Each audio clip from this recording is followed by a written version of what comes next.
दोस्तों, जैसा कि पूरी दुनिया जानती है, उत्तराखंड को देवभूमि कहा जाता है। लेकिन देवभूमि में पाप इतना बढ़ चुका है कि शायद बाबा भोलेनाथ को ही अब पापियों का नाश करने के लिए आना होगा, क्योंकि यहां तो रक्षक कहे जाने वाले सिर्फ मूर्त बने बैठे हैं और कुछ मौका पाकर अपना ही हाथ साफ करने में लगे हैं।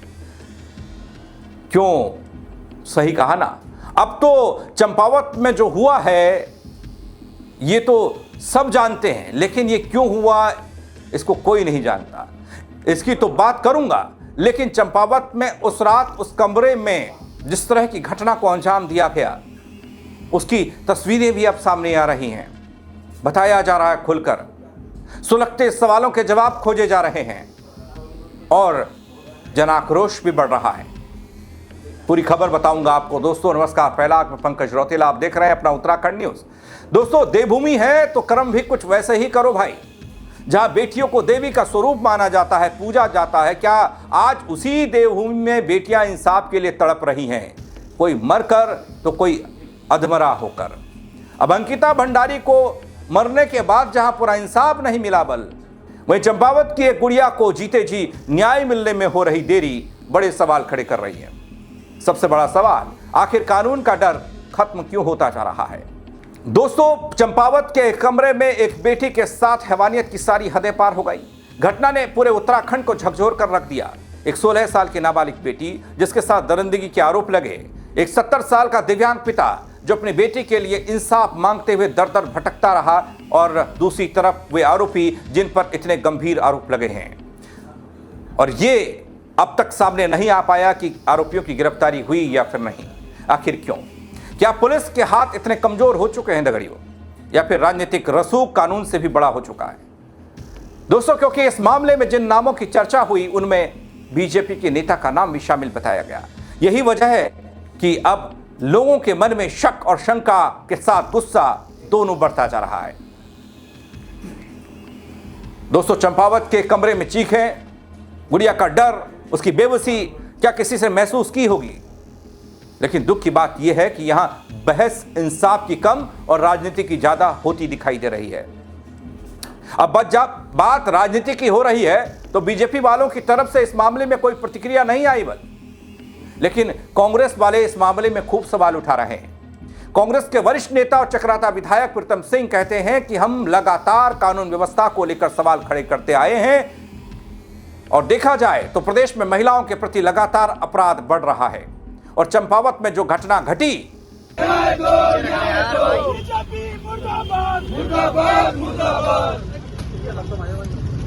महिला विरोधी सरकार वो साफ कर रही है कि प्रदेश में जंगल राज चल रहा है।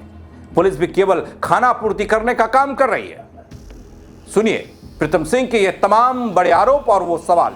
पूरी तरह से चरमरा गई है। आपने चंपावत का कोई मामला देखा, एक नाबालिग के साथ 3 लोगों ने गैंग रेप किया, उसमें भाजपा नेता शामिल था, इस तरह के आरोप लगे। आप इस नहीं हुआ? नहीं, देखिए, मैं कहना चाहता हूं कि प्रदेश की कानून व्यवस्था पूरी तरीके से ध्वस्त है, और इस राज्य के अंदर महिलाओं पर जो अपराध हो रहे हैं उन अपराधों में भारतीय जनता पार्टी के नेता संलिप्त। आपने चंपावत की घटना का जिक्र किया तो स्वाभाविक बात है कि भाजपा के नेताओं द्वारा ही उस बालिका के साथ बलात्कार जैसी जघन्य अपराध को घटित करने का काम किया गया। और उसके बाद ये तो स्वयं पुलिस कह रही है कि उसको बंद कमरे में नग्न अवस्था में जो है बंद करके चले गए। तो इससे बड़ा भाग्य और क्या हो सकता है? ये बड़ी जो है दुखद घटना और क्या हो सकती। और फिर ऊपर से मुकदमा ना लिखा जाना कल तक, जो ये तो पुलिस पर भी प्रश्न चिन्ह खड़ा करने का काम है। तो भाई, आप बंगाल को रोते रहते हो और उत्तराखंड जिसको हम देवभूमि कहते हैं, इस देवभूमि को जो है भाजपा के नेता शर्मसार करने का काम कर रहे हैं। फिर भाई बताओ, उत्तराखंड को कैसे हम बचाएंगे, कैसे संरक्षित रख पाएंगे?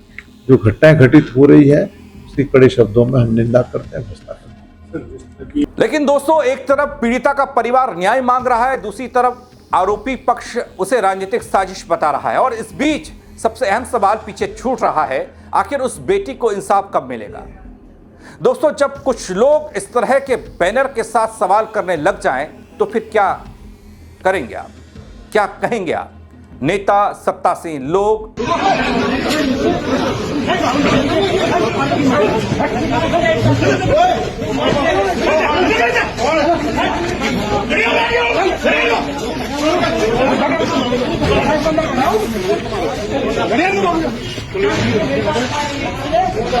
जी हां दोस्तों, चंपावत में घटी ये घटना, चंपावत को लेकर हो रहे सवाल अब चारों तरफ हैं और आरोपी क्या खुलेआम घूम रहे हैं, यह भी सवाल किया जा रहा है। जब तक पुलिस इस बात की पुष्टि नहीं करती कि आरोपियों की गिरफ्तारी हो गई, तब तक यह सवाल पूछा जाएगा। अंदर खाने की खबर चाहे यह हो कि पुलिस ने तीनों आरोपियों को डिटेन किया है, लेकिन जब तक पुष्टि नहीं होती तब तक लोग ये सवाल पूछते रहेंगे और इस तरह के बैनर पोस्टर लहराते रहेंगे। आम जनता किस पर भरोसा करे?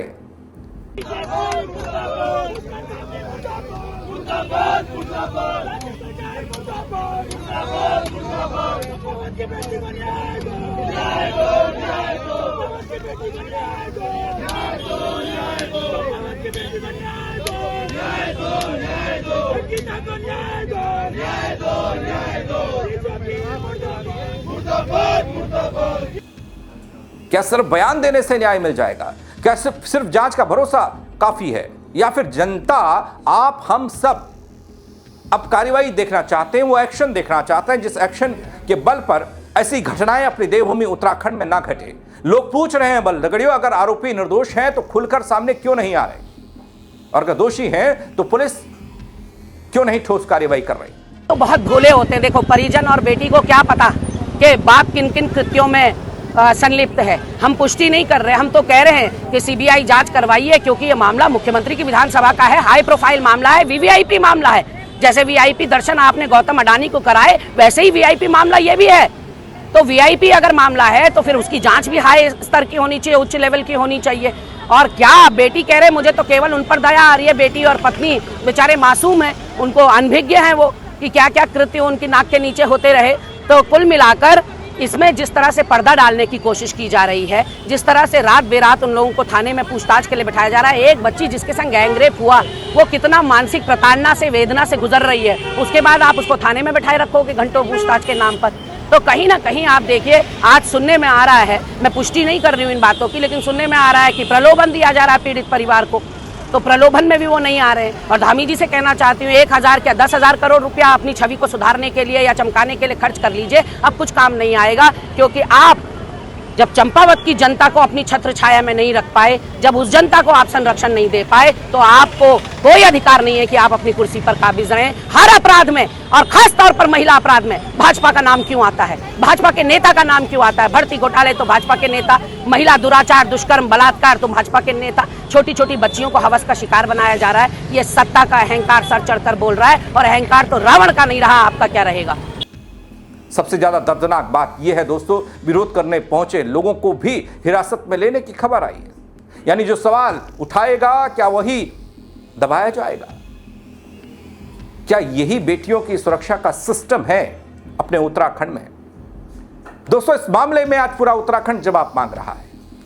माताएं सवाल पूछ रही हैं, बहनें सवाल पूछ रही हैं, और वो पिता सवाल पूछ रहा है जिसके घर में एक बेटी है। क्योंकि मामला सिर्फ चंपावत का नहीं है ना, मामला उस भरोसे का है जहां पर हम कहते हैं बेटी बचाओ बेटी पढ़ाओ।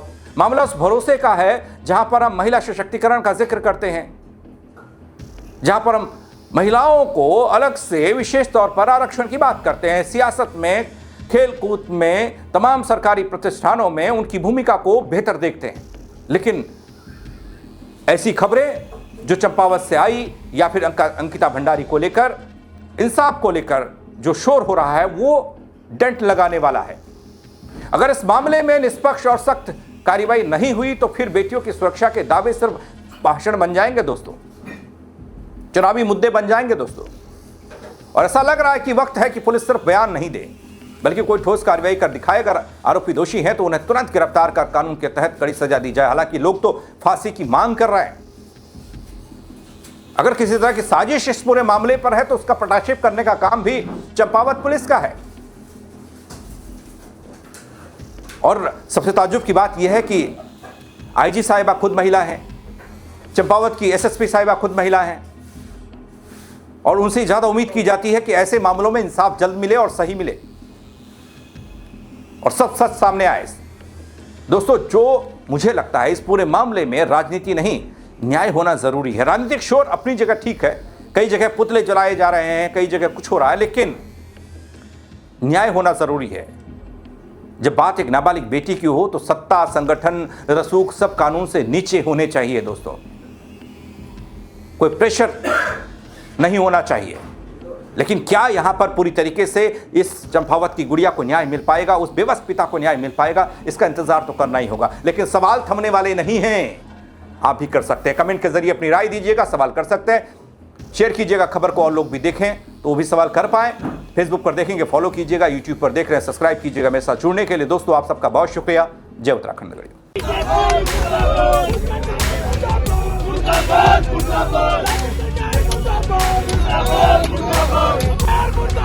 मुर्दाबाद